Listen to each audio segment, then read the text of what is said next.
region in the eastern part of Nigeria, and they poof a lot of Igbos. They injured a lot of Igbos, and as they injure some, they poof some, and there's nothing that is done as far as this case is concerned. And after that, Ngozi Orakwe, the COS of the Biafra, now she wrote a letter to Tinubu regarding the insurgency, and he gave Tinubu a 60-day countdown that they must do something regarding the separation of Biafra, that they did not want to have to do with Nigeria, that they need to separate Biafra. They give Tinubu a 60-day countdown, and they said they must liberate Biafra totally, because if they are separated, they will be able to handle any Fulani terrorists that will come to their land and all of that. That's what Ngozi Orakwe said in the letter. Everybody knows Johnathan to be a preacher of peace and love in the country, but kasala burst few years ago based on Biafran agitation. You know, Johnathan never put his mouth on Biafran agitation right from time. But remember, when they wanted to kick Johnathan out of power, the APC people, that is the Tinubu people, they used everything possible. They used protest and all of that. They even constructed his casket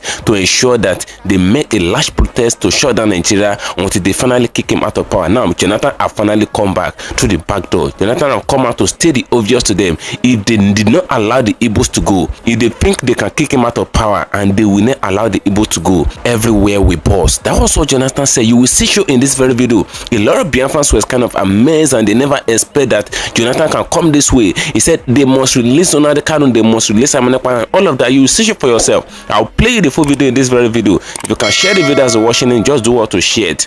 Share to different social media platforms. Let it go viral. And if you can share it, just like the video, like it, give it a thumb up so that it will be recommended for us. Just stay connected. I'm coming back again.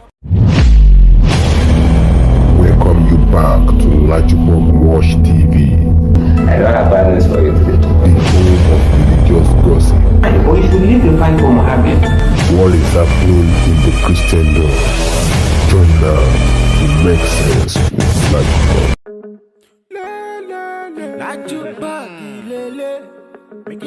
Hello my great wonderful viewers, welcome you back to IJAW Watch TV. For those of you coming across this channel for the very first time, just do all to click the red subscription button appearing on your video screen. At the same time, click the notification bell icon so that whenever we drop a new video in few hours time, YouTube will easily let you to know the unexpected have finally show face. What Tinubu never expected have finally happened few hours ago. You know, everybody knows Johnathan to be this man that go on his own. Is an easygoing man. This man will never do anything that amounts to trouble and all of that. Even when they kick him out of power, he released the power to Buhari 100% without any further adjourn. He did everything discreetly. That's Johnathan for you. But kasala burst few hours ago. A lot of Biafrans were amazed, they kind of surprised based on what Johnathan did few hours ago. Nobody ever expected this. You know, a lot of people have been agitating for Biafra right from time. A lot of politicians never put mouth in the liberation thing and all of that, even to the extent that Igbo politicians, that is the eastern governors, they did not even put hand in the liberation of Biafra and all. But kasala burst few hours ago. You know, during the regime of Johnathan, it was protest and it was a lot of things that they used to kick him out of power, even to the extent that Johnathan came out few days ago and they made it known to the general public that Obama and some other people used Boko Haram and all of that to kick him out of power. You know, in the regime of Johnathan, there were several bomb blasts, there were a lot of insurgencies, there were a lot of insecurities. Now they brought the adjourn of Chibok girls, release our girls back to us, bring back our girls and all of that. Those are what they used to crumble the administration of good Lord Johnathan, and this man left the power for them easily, even to the extent that they shut down all Nigeria in a large protest, Operation Occupy Nigeria. They shut down Nigeria. Tinubu was there, Obaru was there, a lot of them was there, even to the extent that big Nigerian GOs, pastors were there. Now they kicked this man out of power. Johnathan had been observing them, he never said anything. But kasala burst few years ago, Johnathan had finally come for the head of Tinubu. You will see show in this video. He said if they did not allow Biafra to go, if they did not release the Biafran stakeholder, the agitators that they arrest in the name of the canon, and what they did to arrest Amanekwa in Finland, that what is coming for them, they will not even expect it. You will hear things for yourself. Nigeria boss, everywhere boss, the grand open mouth. I would like us to stay connected to the end of this video. If you can share the video, just do what to share it as you're watching it. Share to different social media platforms, let it go viral. And if you can share it, just like the video, like it, give it a thumb up so that it will be recommended for us. Why did Johnathan come this way? Why is it that it is not that Johnathan is coming this way? You know, when Trump got into power, a lot of people were thinking that Trump would be like Biden and all of that, but it is very obvious that Trump did not want to have anything to do with Biden, even to the extent that when Trump is talking at times, he will talk about Biden in a very ridiculous way. He talks about Biden like I say Biden is just like a shit of brass and all of that. He never accord Biden. He never say anything good regarding Biden. But this Trump in question have been giving African leaders a lot of troubles. He brought out the statistics that African leaders have gotten a lot of money from US aid and all of that, and what are they using the money to be doing in their countries now? The investigation is out, and a lot of African leaders, they're scared of Trump at the moment because they've taken a lot of money from US and they did not use it for what they ought to use it for, even to the extent that a lot of African leaders now, they are avoiding Trump at the moment. Now this is where the whole saga starts from. It is in the regime of this Trump that a man came out and he made it known to the general public that the money that they got from US is what they used to be funding Boko Haram in Nigeria and all of that. And mind you, this Boko Haram came to stay in the regime of Johnathan. Now it is said that they use the Boko Haram as a weapon. They weaponize it and use it to kick good luck out of power and all of that. And I say that is not enough. This is not coming from a Nigerian man. It came from a US man. Now it was after then that good luck was granted an interview, and he opened his mouth and talk. You know that this man have a lot of things in his mind. He opened his mouth and talk and made it known to the general public that he's aware of what Obama did and some APC people, how they used the terrorist group to kick him out of power and all of that. Now the same good luck have finally come out few hours ago. He have come for the head of the APC people. He said if they did not allow Biafra to go, if they think they can be doing the Igbos anyhow in their own country, that war is coming for them, they will not even expect it. You will see it for yourself. I will play the full video now. You will see everything the way it goes. If you can share the video, share it, and if you can share it, just like it, just stay connected. I'll come back again. Good luck and a helele.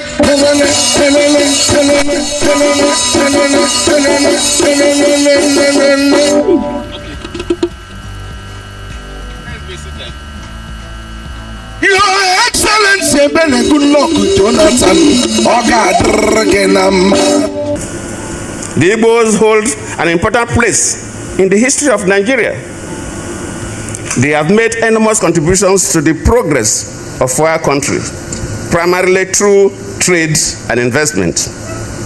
They are known to be excellent industrialists. They are entrepreneurs, and they are scholars. I remember when we were in school then, if you are good in mathematics, your peer will be calling you Chikobi.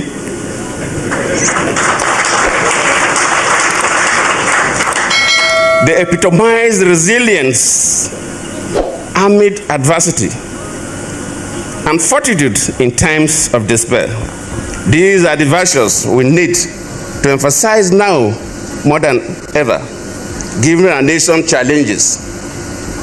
Looking at our political evolution from amalgamation to the independence struggles, the First Republic, military adventurism, and now we are talking about the Fourth Republic, has been a dominant topic in our political history and political discourse. To achieve this, all stakeholders must work in unity of purpose to achieve this dream. In fact, when I received the invitation to be here to chair this occasion, and I looked at the topic, Igbo Quest, I just brought four, not to bore you. First, and I quote, not my statement, Nigeria is not a nation. It's a mere geographical expression. There are no Nigerians in the same sense as there are English, Welsh, or French. The word Nigerian is merely a distinctive appellation to distinguish those who live within the boundaries of Nigeria from those who do not.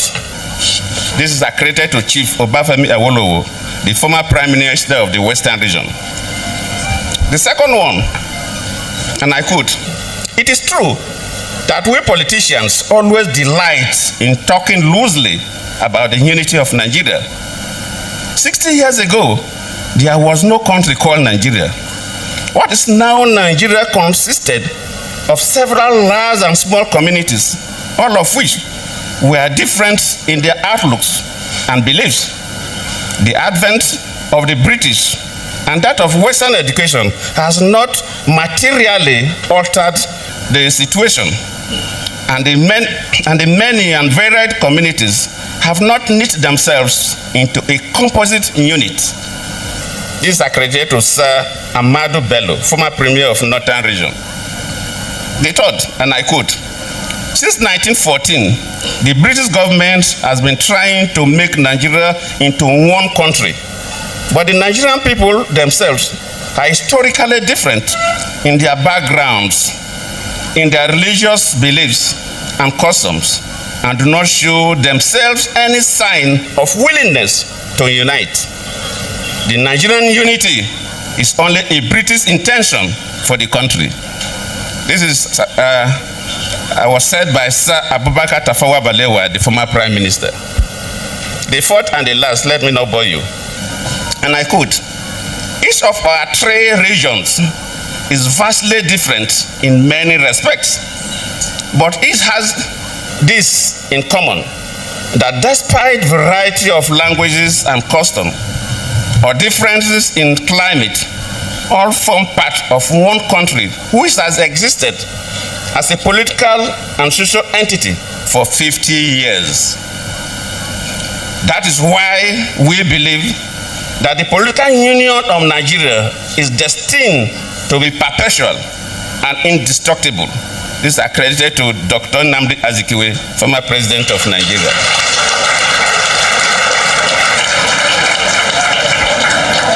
So if you look at these statements by our different leaders, and look at Zeke's position, and the statement is made, as a nation we have challenges, but we should not be slaves to our challenges.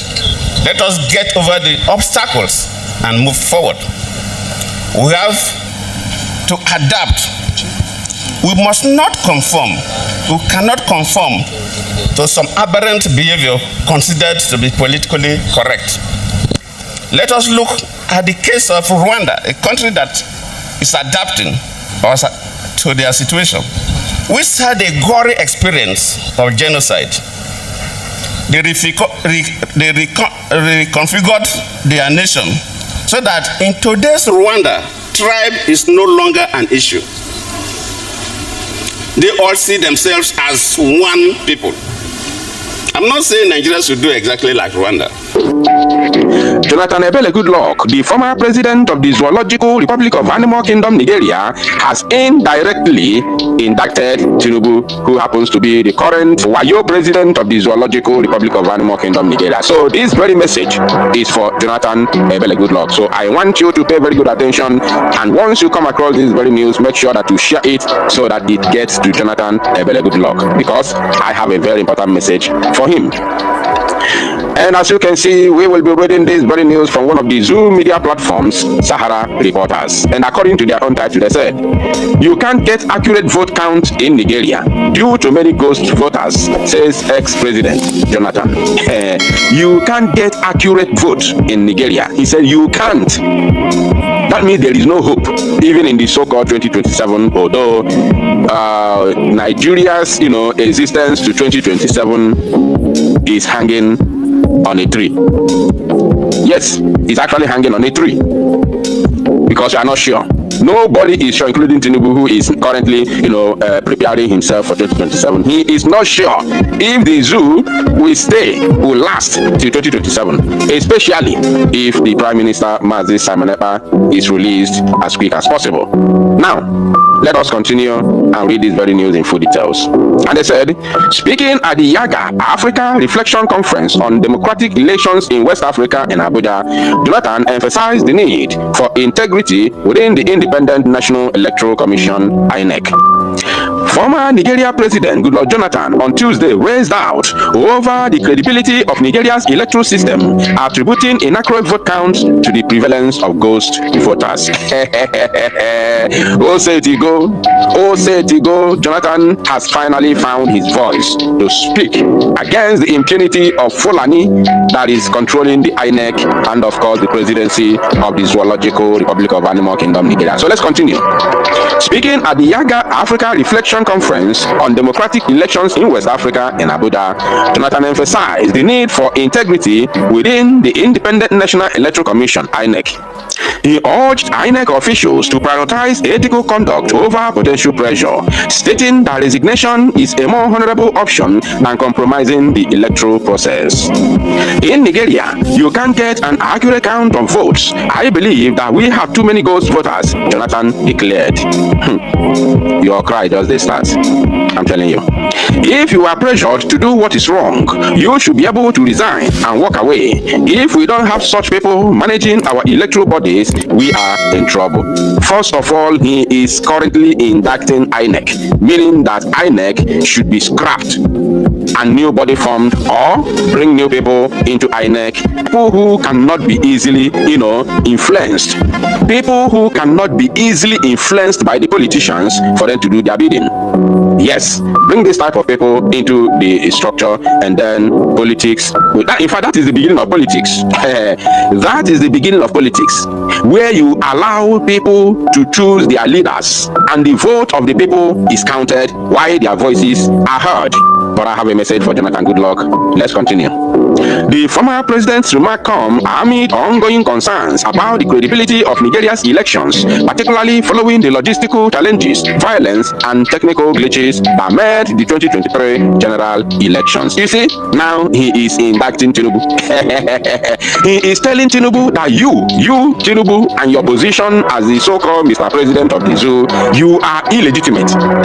You are not supposed to be there. That is what this man is indirectly telling Tinubu after he has already indicted the INEC, meaning that INEC is not functioning. That the reason why INEC is being formed in the first place has become useless, because with INEC, the voice of the people cannot be heard and their vote can never be counted. Now, let's continue. Despite the introduction of the bimodal voter accreditation system, BVAS, and the result viewing portal, IREF by INEC, the polls were criticized for falling short of expectations. You never see anything, Johnathan. I have a message for you, but let us continue and read this in details. Johnathan also criticized the regionalization of Nigeria's electoral process, describing it as a significant barrier to electing capable leaders, meaning that Tinubu is not capable. He noted that regional and religious biases have infiltrated the system, even influencing predictions by religious leaders. I love this place. I love it. I actually love this place. Look at it. He said he noted that regional and religious biases have infiltrated the system. Now pay attention. He said even influencing predictions by religious leaders. Number one, he said that this shenanigan has influenced the predictions by religious leaders. So meaning that anybody who comes out to tell you, I know who is going to win an election, or this person is going to win an election, and that person is claiming to be a religious leader or even a prophet, that person is lying to you, because this whole ethnic bigotry and all of it in the zoo by I am a Fulani man, I am a Northerner, I'm the one who's supposed to rule, it is my turn in Miloko, it has all influenced, the predictions of the so-called religious leaders. Now, as if that is not enough, this same place also tells us that what they usually do is prediction, not, assurance, not prophecy, it has absolutely nothing to do with prophecy. You understand? What they do is prediction.